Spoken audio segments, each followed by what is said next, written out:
भांति इस भव सागर से हम पार होंगे, किस भांति इस भव से पार जाएंगे। हमारे मन में भी वो निर्मलता दे दो, वो शीतलता दे दो जो संसार के भक्तों को तुमने अर्पित की है। हम भी चाहते हैं कि हमारा मन भी सरल हो जाए। ऐसा हमारा मन बना दो कि तुम हमें स्वीकार कर लो, तुम हमें अपना बना लो। इतनी सी कृपा हमारे ऊपर कर लो।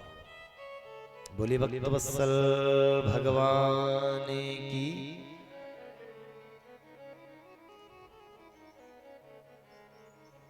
मैंने कल भी इस बात को स्पष्ट किया, मन की मत्सरता जब दूर होगी, मन का मैल जब दूर होगा, तब श्री ठाकुर जी की प्राप्ति स्वतः हो जाएगी। श्री ठाकुर जी की कृपा अपने आप हमारे ऊपर हो जाएगी। ज्यादा साधन करने की आवश्यकता नहीं है, ज्यादा नियम करने की भी आवश्यकता नहीं है। हमें सरल हो जाना है, अपने मन से संशय को दूर कर लेना है। मन से संशय जब दूर होगा तो श्री ठाकुर जी हमारे समक्ष प्रकट हो जाएंगे। बोलिए भक्त वत्सल भगवान की जय। पांडवों के वंश में राजा परीक्षित का जन्म होता है। राजा परीक्षित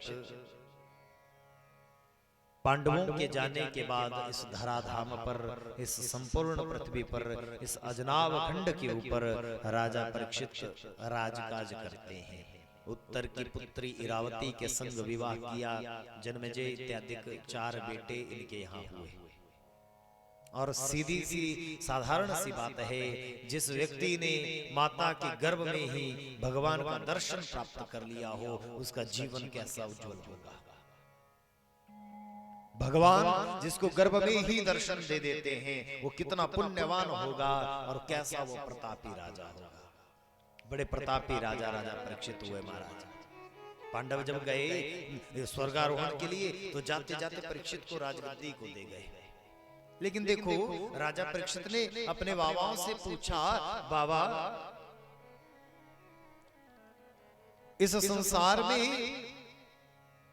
इस संसार को चलाने के लिए बहुत बड़े विवेक की आवश्यकता पड़ती है।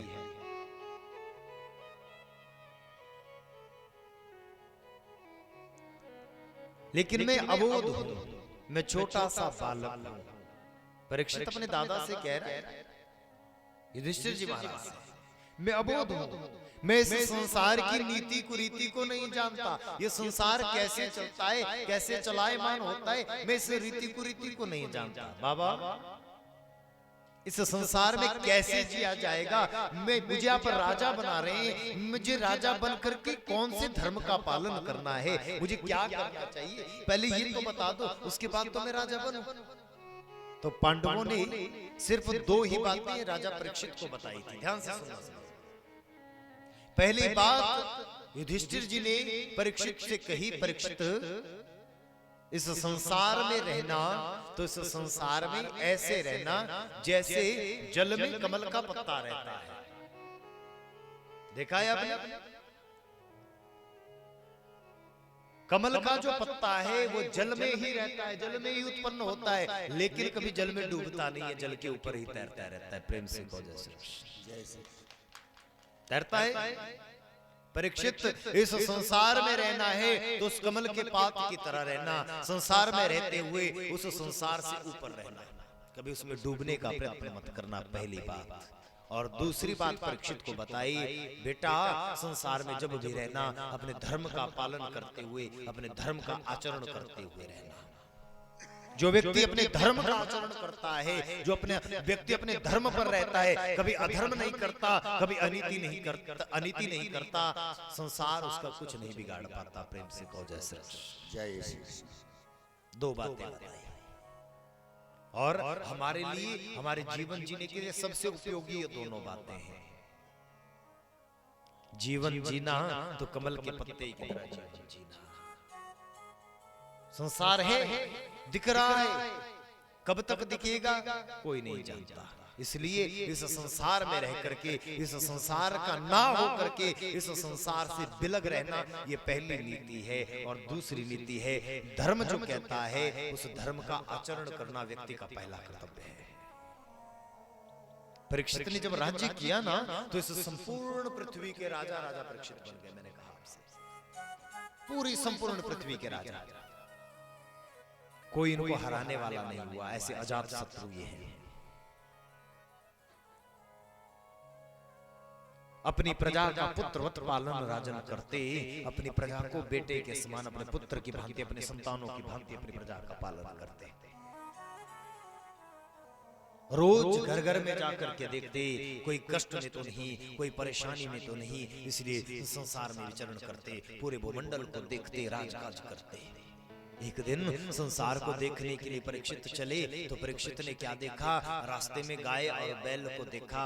गाय जीर्ण शीर्ण है, बिल्कुल बिल्कुल दुबला पतला इसका शरीर है, और ऐसे लगता है कि इसको मानो धरती के ऊपर खाने के लिए तृण इत्यादि को उपलब्ध ही नहीं है, इसको घास मिलता ही नहीं है। बैल को देखा तो वो भी दुबले पतले से, 3 चरण जिनके टूट गए, एक ही पैर पर वह बैल खड़ा है। तो दोनों रो रहे हैं, आपस में बात कर रहे हैं, और राजा परीक्षित इनके वार्तालाप को श्रवण कर रहे हैं, सुन रहे हैं, झाड़ियों के पीछे खड़े होकर के। बैल ने गाय से पूछा, देवी कौन हो तुम, और ऐसी दुर्दशा आपकी कैसी है? क्या आपको घास नहीं मिलता संसार में? क्या चरने के लिए गौचारण भूमि नहीं है? क्या हुआ तुम्हें इतनी दुबली पतली क्यों हो? और कौन हो तुम, अपना परिचय दो। तो वो गाय महारानी जो गौ माता है, वो बैल महाराज से कहती है, हे देवता, मैं पृथ्वी स्वरूप आ गैया हूँ, मैं पृथ्वी हूँ।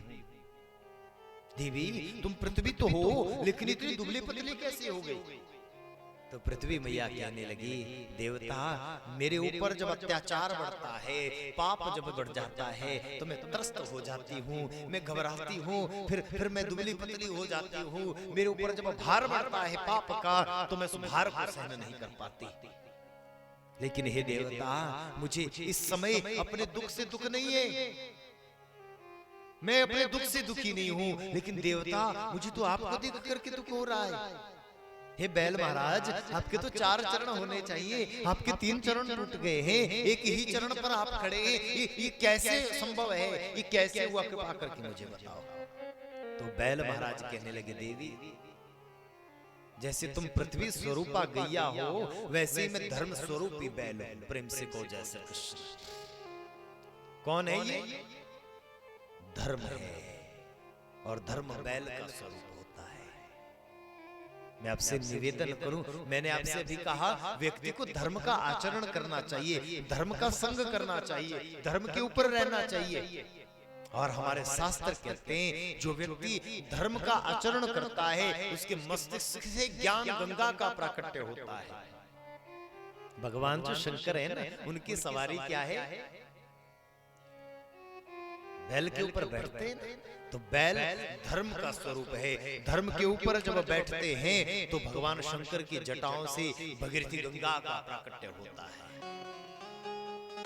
और हम व्यक्ति जब धर्म का अनुसरण करते हैं, धर्म का पालन करते हैं, तो हमारे मस्तिष्क से भी ज्ञान गंगा का प्राकट्य होता है। लेकिन धर्म पर चलने वाला चाहिए, धर्म का आचरण करने वाला चाहिए।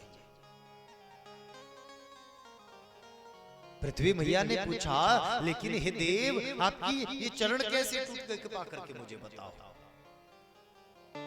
तो धर्म महाराज ने कहा, देवी जिस तरह से 4 युग हैं, वैसे ही धर्म के भी 4 पैर हैं, 4 चरण हैं। जैसे जैसे एक युग जाता है, वैसे एक चरण टूट जाता है, दूसरा युग गया, दूसरा चरण टूट गया, तीसरा युग गया, तीसरा चरण टूट गया। हे देवी, मेरे ये जो 4 चरण हैं, इसमें सत्य, दया, तप और दान नामक मेरे 4 चरण हैं। सत्य, तप, दया और दान, 4 चरण हैं। देवी सतयुग था तो लोग चारों कामों को करने वाले थे, सत्य बोलने वाले थे, तप करने वाले थे, दान करने वाले थे, यज्ञ करने वाले थे। लेकिन जैसे ही सतयुग गया ना, तो लोगों ने झूठ बोलना शुरू कर दिया, सत्य जाता रहा, लोग मिथ्याभाषी हो गए, झूठ बोलने वाले हो गए, मेरा एक पैर टूट गया। समय बीता देवी, युग आया त्रेता, लोग तपस्वी थे, त्रेता युग में तप करने वाले थे। जैसे दूसरा युग गया, मेरा दूसरा तप नामक चरण टूट गया। तीसरा दया नामक चरण द्वापर युग में रहा। लोग आपस में दया करने वाले थे, एक दूसरे से परस्पर प्रेम करने वाले थे। लेकिन देवी अब क्या हुआ, वो द्वापर युग भी समाप्त हो गया। लोगों ने दूसरों की दया करना छोड़ दिया। पेट भरो तो परमानंदा, बाकी तो सब हमारा लीला ही लीला है। अपने आप को खुशी मिल जाए व्यक्ति को, तो दूसरे के सुख को कोई देखता नहीं है। दूसरा चाहे मरता रहे, हम सुखी रहने चाहिए संसार में। दया नामक चरण टूट गया। इसलिए देवी मेरा एक ही पैर आज बचा है।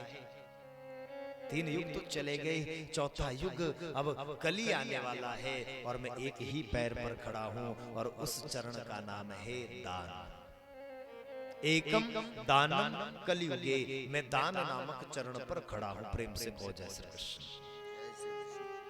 हमारा ये जो धर्म है ना, ये धर्म केवल दान के ऊपर टिका है। आप लोग दान करते हैं, बड़े बड़े मंदिरों में जाकर के, बड़ी बड़ी सभाओं में जाकर के दान करते हैं, तो ये धर्म टिका हुआ है। जिस दिन हम दान करना बंद कर देंगे, जिस दिन दान देना बंद हो जाएगा, उस दिन धर्म का पतन हो जाएगा। प्रेम से कहो जय श्री कृष्ण।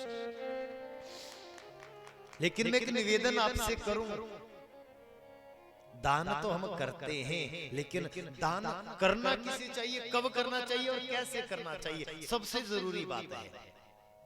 दान तो हम करते हैं, कब करना चाहिए, कैसे करना चाहिए और क्यों करना चाहिए। तो क्यों करना चाहिए ये तो मैंने आपको बता दिया। दान करने से धर्म का रक्षण होता है। दान करने से क्या होता है, धर्म का रक्षण होता है, हमारा धर्म बचा हुआ रहता है। और दान कब करना चाहिए, बोले दान तब करना चाहिए जब हमारा मन हो जाए।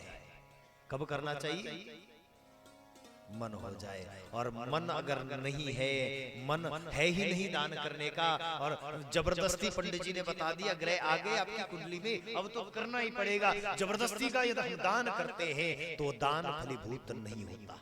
दान जबरदस्ती जब हमारे से कराया जाता है, करो करना पड़ेगा, नहीं तो शनि की 7.5 सिर के ऊपर बैठ गई, फिर हम डर के मारे उसको करते, वो दान सार्थक नहीं है।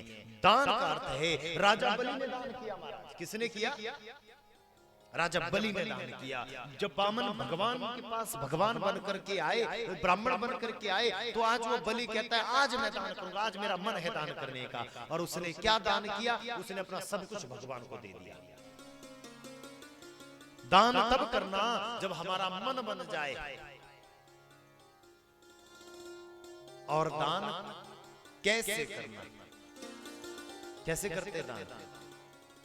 आज गुरूर में जाएंगे महाराज, आज दान करेंगे, 100-200 कंबल खरीद लिए और फिर बैठे हुए जो मांगने वाले हैं उनको यूं फेंक करके, ये लो उठाओ, मैं दान कर रहा हूं, आज मैं दानी हूं, आज मैं दानी बन रहा हूं। ध्यान रहे, दान जब भी हो, कहते हैं एक हाथ से हम दान करते हैं तो दूसरे हाथ को भी पता नहीं चलना चाहिए मैंने दान कर दिया।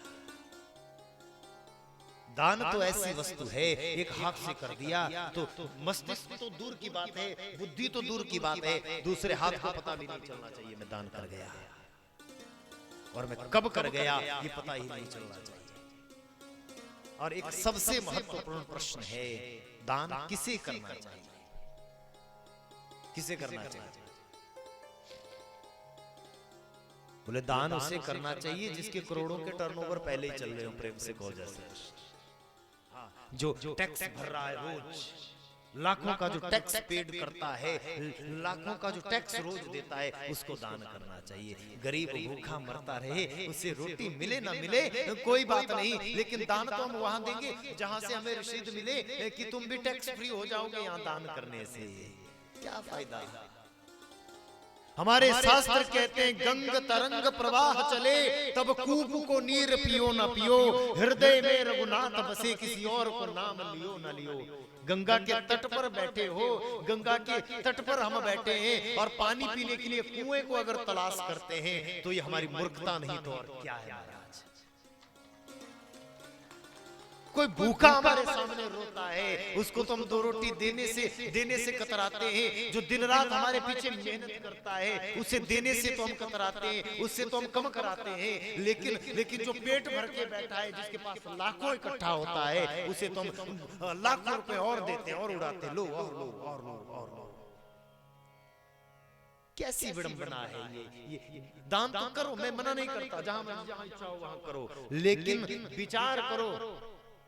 जो व्यक्ति अपने परिवार का पेट पालने के लिए एक रेड़ी फड़ी के ऊपर सुबह सब्जी लेकर के निकलता है, पसीने में तरबतर हो जाता है, उसके सामने तो 2-2 रुपए के लिए हम लड़ते हैं। ज्यादा लगा दिया, ज्यादा कर दिया, ज्यादा हो गया। लेकिन बड़े बड़े रेस्टोरेंट में जब भोजन करने के लिए जाते हैं, होटल में जाते हैं, तो 500 का नोट टिप में दे देते हैं। लो ये तुम्हारा बनता है। क्यों भैया, किस लिए, किसे दिखा रहे हो, किसे तुम अपना शो ऑफ कर रहे हो, किसे दिखाना है? देखने वाला वो ऊपर बैठा है। मैंने कहा दान करो, लेकिन दान कुछ इस तरह से हो, इस हाथ से दो तो इस हाथ को भी पता ना चले हम दान कर गए। हवन होता है ना, हवन जब हम करते हैं, आग जलाई ही नहीं है और खाली राख में हम आहुतियां स्वाहा स्वाहा दिए जा रहे हैं। क्या फायदा उस आहुतियों का? आहुति का आनंद तो वो है, अग्नि प्रचंड रूप से प्रज्वलित हो, जली हुई अग्नि हो, और वो अग्नि हमारी आहुति को, प्रत्येक आहुति को स्वीकार कर ले, स्वीकारिता उसमें आ जाए। उसमें स्वीकारिता जब आ जाएगी तो परमात्मा उसको स्वीकार करेंगे। भरे हुए को भोजन कराना पुण्य का काम नहीं है। किसी भूखे को भोजन करा देना, किसी विपत्ति में पड़े हुए की सहायता कर देना। हम लोग रात को भी यही चर्चा चल रही थी, हमारे लाला जी पीछे बैठे, इनसे रात को भी ये चर्चा चल रही थी कि दान करना कहाँ चाहिए। मैं हमेशा कहता हूँ इस बात को, दान हमेशा जरूरतमंद को। और देखो हम लोग पता क्या सोचते हैं, हम लोग सोचते बोले दान तो हम कर देंगे, लेकिन पड़ोसी को देंगे ना तो ये कल को बड़ा बन जाएगा और हमसे बात भी नहीं करेगा, एहसान भी हमारा नहीं मानेगा। दान कोई एहसान की वस्तु है? किसी गरीब की बेटी में हम सहायता स्वरूप कन्यादान में कुछ दे देते हैं और अपेक्षा हम करते हैं कि वो हमारा सम्मान करे और दुनिया में हमारा ढिंडोरा पीटे, उसने तो हमारा बड़ा भला कर दिया, उसने भला कर दिया। ये दान नहीं है, इससे हम प्रतिष्ठा को चाहते हैं, हमें मान मिल जाए, प्रतिष्ठा मिल जाए। एकम दानम कलियुगे, कलियुग में दान करो, लेकिन जरूरतमंद को दान करना सबसे श्रेष्ठ दान है। तीर्थ पर आए हो तो किसी जरूरतमंद की सहायता कर दो। हम ये नहीं कहते ज्यादा लुटाओ, जितना है सामर्थ्य से जितना बनता है उतना दे दो, और देना भी चाहिए। भगवान ने जब हमें दिया है तो हमें देना चाहिए। दोनों गाय और जो बैल हैं वो दोनों आपस में वार्तालाप कर रहे हैं। बैल ने कहा एक पैर मेरा बचा है और दान नामक वो चरण है, अब लोग दान करते तो मैं बचाऊं, जिस दिन लोग दान करना बंद कर देंगे ये चरण भी टूट जाएगा और मैं धरती पर गिर जाऊंगा। बात कर रहे थे, काला कलूटा पुरुष एक आया, लोहे का मुकुट पहने हुए, हाथ में लठ लिया, गाय बैल को पीटने लगा, महाराज प्रताड़ित करने लगा। राजा परीक्षित से देखा नहीं गया, अरे मेरे राज्य में कौन है ये जो गाय और बैल को प्रताड़ित करता है। राजा परीक्षित ने तलवार को लिया, कस्वत्वम मछरने लोके बलाधिक्यान बलम बलहि नरदेवो वसी वेशेण नटवत् कर्मणा द्विज। कौन हो तुम जो इस तरह से गाय और बैल को प्रताड़ित कर रहे हो? जब काले कुलूटे पुरुष ने परीक्षित को देखा तो चरणों में गिर गए, महाराज मैं कली हूं, जैसे सतयुग त्रेता द्वापर 3 युग बीत गए, चौथा मेरा युग है, कली मेरा नाम है, कलयुग में हूं। क्यों आए, क्या चाहते हो? राजन सब युगों का समय समाप्त हो गया, मेरा समय शुरू होता है, आपके राज्य में मैं रहूंगा। राजा परीक्षित ने डांट दिया, तेरा स्वभाव अच्छा नहीं है, तू मुझे कुरूप मालूम पड़ता है, तेरी बुद्धि मुझे अच्छी मालूम नहीं पड़ती, मेरे राज्य से बाहर चला जा। कलयुग कहने लगा, राजन सारी धरती पर तो आपका ही राज्य है, धरती से बाहर मैं जा नहीं पाऊंगा, क्योंकि रहना मुझे ही है। राजन रहने के लिए स्थान दे दो, तो कलयुग को रहने के लिए याचक जान करके राजा परीक्षित ने 4 स्थान रहने के लिए दे दिए। द्योतम पानम स्त्रियम अशूनाम यत्र धर्मश्च चतुर्विधा। कलयुग रहना अगर तुम्हें धरती पर है तो 4 स्थान तुम्हें देता हूं। सबसे पहले जहां जुआ खेला जाता है, द्युत क्रीड़ा जहां होती है, वहां जाकर के तुम रहो। दूसरा दिया पानम, जहां मदिरालय है, मदिरा लोग पीते हैं, वहां जाकर के तुम रहो। स्त्रियम, जहां अगम्य स्त्रियों का गमन किया जाता है, वैश्याल्य जहां पर है, उन वैश्याल्यों में जाकर के तुम रहो। असूनाम, जहां अधर्म होता है, वहां जाकर के तुम रहो। चरणों में गिर गया। कलिकाल, ये जो कलियुग है, कहने लगा राजन ये तो बुरे बुरे सारे स्थान हैं, कोई अच्छा स्थान भी दे दो। तो राजा परीक्षित ने कलियुग को स्वर्ण नामक स्थान दिया, सोना। ये जो आभूषण हम सोने के पहनते हैं ना, इस स्वर्ण में कलियुग का वास दे दिया। जाओ, जिस घर में अनीति से धन कमाया जाता है, उस घर में जाकर के तुम्हारा वास हो। प्रेम से कहो जय श्री कृष्ण। अनीति तो सब जानते हैं ना, एक धन कमाया जाता है नंबर 1 करके, और एक कमाया जाता है नंबर 2 करके। जो व्यक्ति नंबर 2 करके पैसा कमाता है, उसके घर में कलयुग का वास होता है। बोले पंडित जी हम तो करते नहीं नंबर 2, हम तो नंबर 1 की ही कमाई खाते। प्रेम से कहो जय श्री कृष्ण। हमारे शास्त्र कहते हैं हम जितना जीवन में कमाते हैं, उसका दशांश निकाल करके यदि भगवान को अर्पित नहीं करते, तो वो भी अनीति का धन है, उसमें भी कलयुग का वास होता है। महीने में 1 लाख रुपए हम कमाते हैं, और 10,000 यदि भगवान के लिए नहीं निकालते, तो समझ लो हम लोग पाप खा रहे हैं। अनीति का धन हमारे घर में है, और हमारे घर में भी कलयुग आएगा ही। प्रेम से कहो जय श्री कृष्ण। जितनी हमारी कमाई है, उसका दशांश 10% निकाल करके भगवान को अर्पित कर देना चाहिए। वो आप किसी भी रूप में कर सकते हैं। आप घर में भंडारा लगा करके, भगवान की कथा करा करके, ब्राह्मणों को बुला करके दान रूप में दे सकते हैं, वो आपकी स्वेच्छा है। लेकिन 10% अपनी कमाई का दान के लिए अवश्य रखना चाहिए। बोलिए भक्तवत्सल भगवान की जय। कलयुग को रहने के लिए परीक्षित ने स्थान दिए।